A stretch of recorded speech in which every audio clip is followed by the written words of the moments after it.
Niché au cœur de l'Afrique, le Burundi est une terre de paysages époustouflants, d'un riche patrimoine culturel et d'un peuple chaleureux et amical. Le Burundi est un pays enclavé situé en Afrique de l'Est, bordé par le Rwanda, la Tanzanie et la République démocratique du Congo.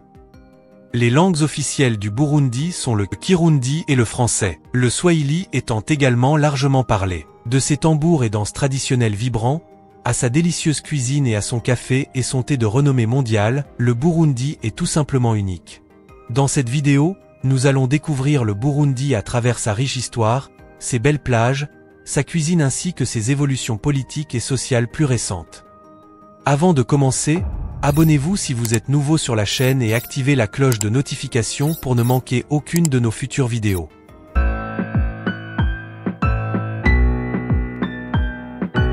L'histoire du Burundi remonte au royaume du Burundi qui a existé du XVIIe siècle jusqu'à ce que le pays soit colonisé par l'Allemagne à la fin du XIXe siècle. Le pays a ensuite été transmis à la Belgique après la Première Guerre mondiale et ils ont introduit un système de gouvernement indirect qui favorisait un groupe ethnique par rapport aux autres. Cela a conduit à des troubles politiques et sociaux et en 1962 le Burundi a obtenu son indépendance de la Belgique. Les premières années de l'indépendance sont marquées par des tensions ethniques. En 1972, un coup d'État militaire a entraîné la mort de milliers de civils, ce qui a déclenché une série de représailles et des contre-coups d'État, et le pays est tombé dans un cycle de violence qui a duré des décennies. En 1993, le Burundi a tenu ses premières élections démocratiques, mais elles ont été entachées de violence et d'un coup d'État mené par des officiers militaires. Cela a conduit à une guerre civile qui a duré plus d'une décennie et a coûté la vie à plus de 300 000 personnes. La guerre a pris fin avec les accords d'Arusha en 2005 qui ont établi un gouvernement de partage du pouvoir. Aujourd'hui le Burundi lutte toujours pour surmonter l'héritage du conflit ethnique et de l'instabilité politique. Cependant, il y a des signes de progrès.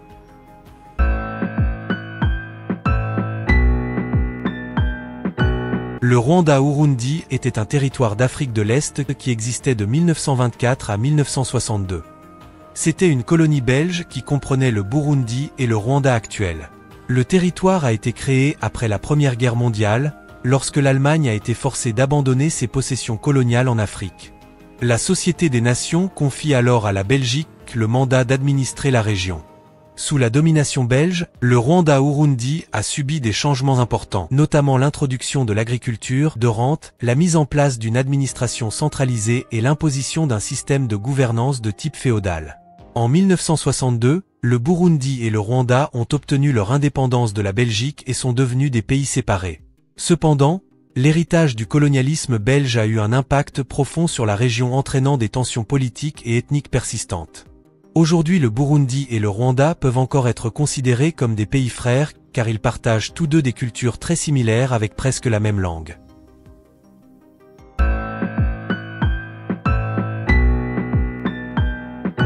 Bujumbura est la capitale économique du Burundi et est située sur la rive nord-est du lac Tanganyika.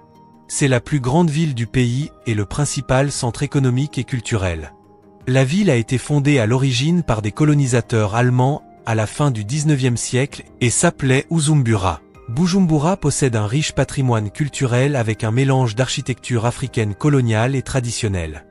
La ville compte de nombreux sites d'intérêt, notamment le palais présidentiel et le musée vivant qui est un musée populaire qui présente la culture traditionnelle et la faune du Burundi. Bujumbura est également connu pour ses marchés animés où les visiteurs peuvent trouver une variété de produits notamment de l'artisanat, des textiles et des produits frais. La vie nocturne de la ville est également animée avec de nombreux bars, restaurants et discothèques, proposant un mélange de musique haine et occidentale. Malgré sa beauté et sa richesse culturelle, Bujumbura a été confronté à des défilés, à la pauvreté, à l'instabilité politique et à la violence.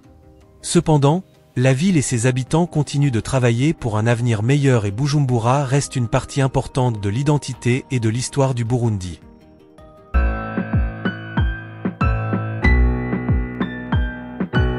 Le tambour traditionnel du Burundi est un aspect important du patrimoine culturel du pays. C'est une forme de communication, de célébration et de divertissement qui s'est transmise de génération en génération. Les grands tambours sont appelés ngoma et sont fabriqués à partir de troncs d'arbres vidés et recouverts de peaux d'animaux. Les tambours ont été une partie importante de la culture burundaise pendant des siècles, et ont été utilisés pour communiquer des messages et des signaux importants, tels que des avertissements de danger ou des annonces d'événements importants. Aujourd'hui, ils sont encore utilisés dans les cérémonies traditionnelles, telles que les mariages et les funérailles, ainsi que dans la musique contemporaine. En 2014, la percussion traditionnelle du Burundi a été reconnue par l'UNESCO comme chef-d'œuvre du patrimoine oral et immatériel de l'humanité. Cette reconnaissance souligne l'importance de cette pratique culturelle et sa contribution à la diversité culturelle mondiale. Les percussions traditionnelles du Burundi sont plus qu'un simple spectacle musical, c'est une façon de préserver et de célébrer l'histoire et la culture du pays.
Grâce au tambour, les Burundais peuvent se connecter avec leur passé et continuer à transmettre leurs traditions aux générations futures.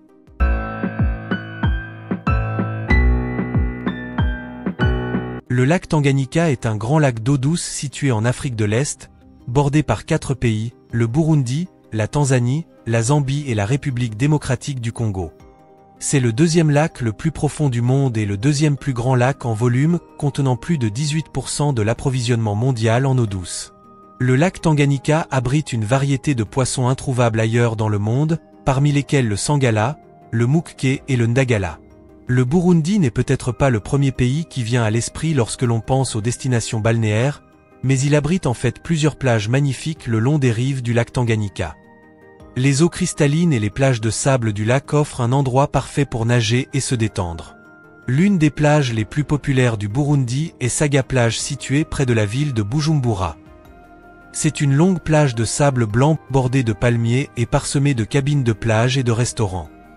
Les visiteurs peuvent y profiter d'une variété d'activités nautiques.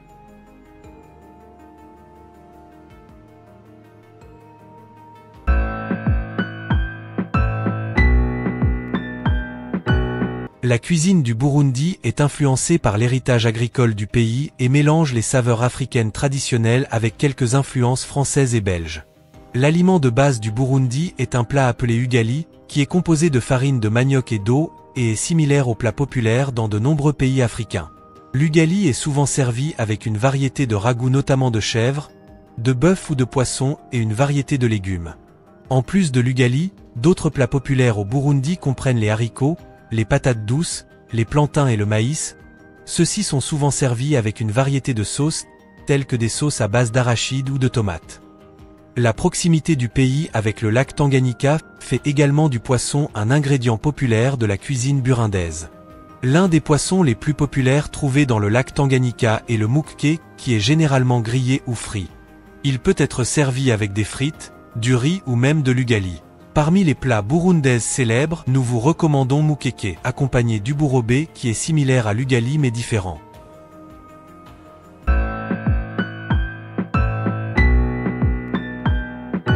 Le café et le thé sont des produits agricoles importants au Burundi. Le café étant la principale culture d'exportation du pays, l'industrie du café emploie une part importante de la population et contribue grandement à l'économie du pays. Le café du Burundi est connu pour sa haute qualité et sa saveur unique, qui sont attribuées au climat et à l'altitude idéaux du pays. Pour la culture du café, la majorité du café est cultivée par de petits agriculteurs, qui utilisent des méthodes traditionnelles de culture et de récolte. La production de thé prend également de l'importance au Burundi, l'industrie du thé du pays ayant un potentiel de croissance important à l'avenir. Le thé est cultivé dans les hautes terres du pays, et il est connu pour son goût et son arôme distinctif. Les industries du café et du thé au Burundi sont confrontées à des défis, tels que la médiocrité des infrastructures et l'accès limité au marché, qui peuvent affecter les moyens de subsistance des agriculteurs et le succès global de l'industrie. Cependant, des efforts sont faits pour améliorer ces conditions et promouvoir la croissance et le développement de ces importants produits agricoles.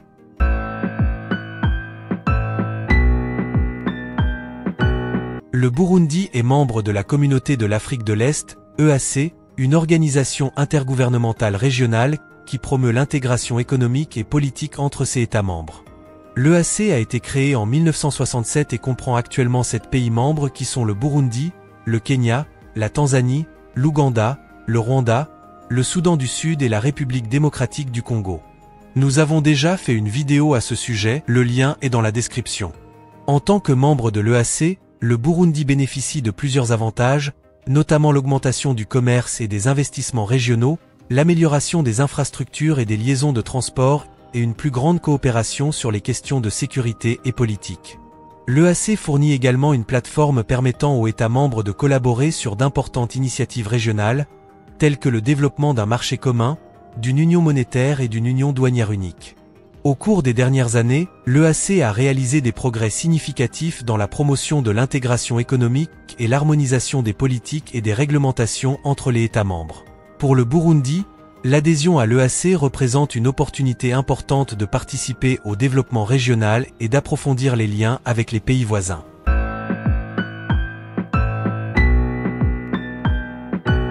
Le Burundi a un climat tropical avec 2 saisons distinctes, une saison sèche, de juin à septembre et une saison des pluies, d'octobre à mai.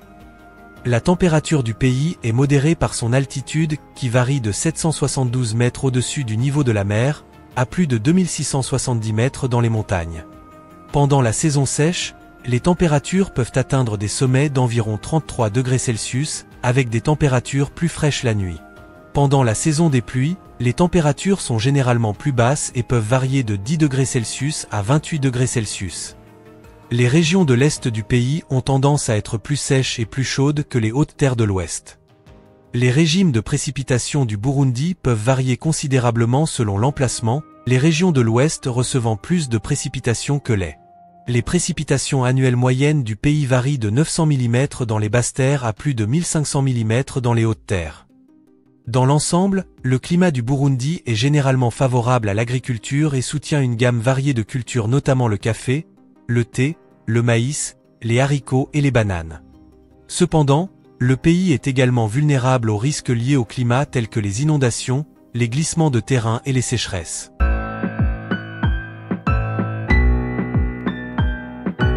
Le Burundi abrite un certain nombre de parcs nationaux qui sont riches en biodiversité et offrent un habitat à une variété d'espèces. Les parcs nationaux du pays sont une attraction touristique majeure et jouent un rôle important dans la protection et la préservation du patrimoine naturel du pays. Le parc national de la Kibira est le plus grand parc national du Burundi, couvrant une superficie de plus de 400 km². Le parc est situé dans le nord-ouest du pays et connu pour sa forêt tropicale dense qui abrite une variété de primates, notamment des chimpanzés et des singes colobes. Le parc national de Rubu est un autre parc national populaire au Burundi. Il est situé dans la partie centrale du pays et couvre une superficie de plus de 400 km². Le parc est connu pour son magnifique paysage de collines et de vallées ainsi que pour sa faune diversifiée, notamment les éléphants, les buffles et les antilopes. Parmi les autres parcs nationaux du Burundi figure le parc national de la Ruzizi, situé dans le sud-ouest du pays, et il est connu pour ses zones humides et ses oiseaux, et le parc national de Vianda, situé au nord-est abritant une variété de grands mammifères, notamment les hippopotames et les crocodiles. Les parcs nationaux du Burundi sont une partie importante du patrimoine naturel du pays et offrent aux visiteurs une chance de découvrir la beauté et la diversité de sa faune et de ses paysages. Nous voici à la fin de notre vidéo, j'espère qu'elle vous a plu et que vous avez appris quelque chose de nouveau sur le Burundi.